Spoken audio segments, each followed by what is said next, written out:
ছোট্ট বন্ধুরা, BP cartoon Bangla subscribe করবেন এবং পাশের বেল আইকনটি অন করে রাখবেন। একটি বাঘের গল্প। একসময় বাংলাদেশের এক গভীর জঙ্গলে বিশাল এক বাঘ বাস করত।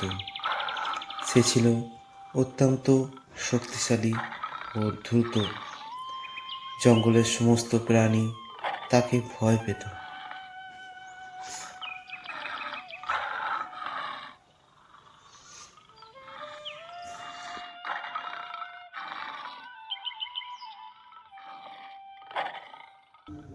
সেই জঙ্গলের মধ্যে একটি গুহায় বাস করত।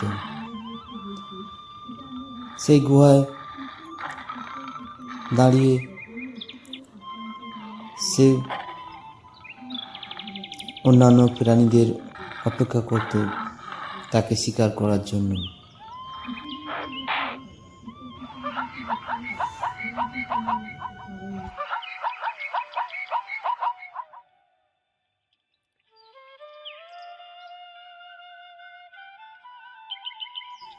একদিন মানুষ তার বাসস্থান দখল করে, গাছপালা কেটে তার আবাসস্থল ধ্বংস করতে থাকে।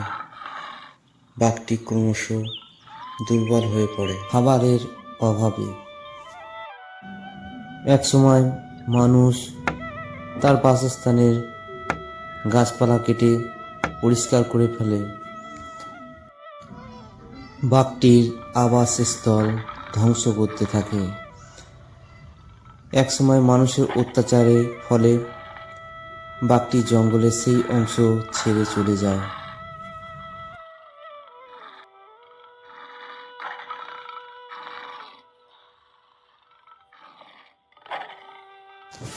দীর্ঘ বছর ধরে বাঘটির দেখা পাওয়া যায়নি। সবাই ভেবেছিল বাঘটি হয়তো আর বেঁচে নেই।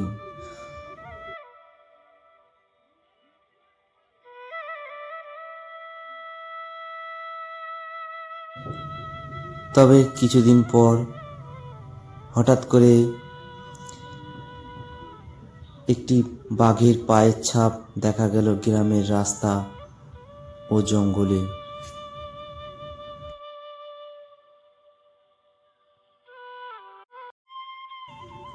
ভাই দীপ, দেখছিস এইগুলো বাঘের পায়ের ছাপ?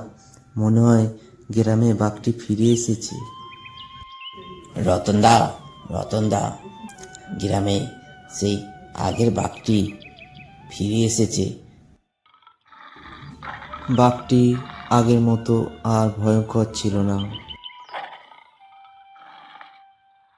সে মানুষের সাথে থাকতে শুরু করে। রতনদা, রতনদা, ওই দেখো বাঘটি আমাদের এইদিকেই আসছে। দেখো, সে আগের মতো ভয়ঙ্কর নয়, আমাদের সাথেই থাকতে ভালোবাসে, আগের মতো ভয়ঙ্কর নয়।